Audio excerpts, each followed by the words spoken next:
में गृह मंत्री सम्राट चौधरी जी ने कहा कि कोई अगर सड़क पर या कहीं पर अगर दुपट्टा खींच लेता है तो उसको छोड़ा नहीं जाएगा।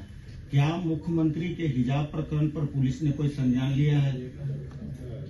ये देखिए, इसमें जो आपने सार्वजनिक स्थलों पर इस प्रकार के मनचले लोगों के बारे में बताया, तो इसके लिए एक अभया ब्रिगेड स्टार्ट किया गया है। उसके लिए हम लोग अगले वर्ष में जो एक बहुत बड़ी योजना है, करीब 2000 स्कूटी खरीदने का प्रस्ताव अभी हम लोगों ने बना के भेजा है।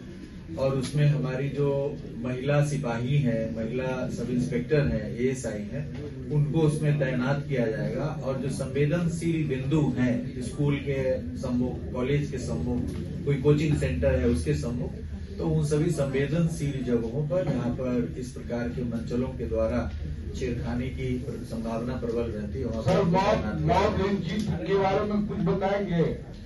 देखिए, मॉब लिंचिंग के लिए कानून भी बन गया है। और मॉब लिंचिंग कभी, जैसे अभी जो नवादा में एक घटना हुई है, उसमें जी हाँ, नवादा में जो घटना हुई है उसमें 10 लोगों पे नामजद किया गया था और लगभग सभी की एक की गिरफ्तारी लंबित है। सभी तो गिरफ्तारी नहीं हुई? नहीं, सब गिरफ्तार कर लिया गया, आपको सूचना नहीं है। गिरफ्तारियां हुई है, उसमें ज्यादातर की गिरफ्तारियां हो गई है, कुछ ही लोग बचे हुए हैं, 2 बचे हुए हैं। तो इसमें जो घटना जो मॉब लिंचिंग की होती है, तो ज्यादातर अब उसमें कहा जा रहा है कि हॉकर थे। नवादा वाली जो घटना हुई उसमें हॉकर थे। एक उन पर यह भी केस दर्ज किया गया है कि वो, जैसे आप ये भी देखे होंगे कि जो कुछ गैंग्स जो रहते हैं, जो दूसरे राज्यों से भी आते हैं, तो वो दिन में हॉकिंग का काम करते हैं, तरह तरह का वेश बदल करके, और चिन्हित करते हैं अपने टारगेट को, रात्रि के दौरान अपराध को अंजाम देते हैं। तो ये भी कोई ऐसी घटनाएं काफी सारी प्रतिवेदित हुई है।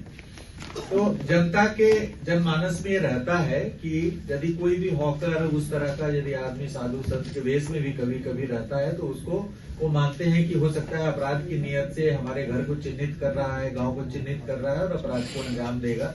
तो इस प्रकार मिस्टेकन आइडेंटिटी में भी कभी कभी घटनाएं हो जाती है। निर्दोष आदमी भी मॉब लिंचिंग में मारा जाता है, इससे हम इनकार नहीं कर सकते हैं। लेकिन कभी कभी उस प्रकार के आपराधिक तत्व भी रहते हैं जो इस प्रकार की हरकतों में शामिल रहते हैं। उन पर मॉब का जो प्रहार होता है उसमें वो कल कबलित होते हैं, उनकी मृत्यु तक हो जाती है।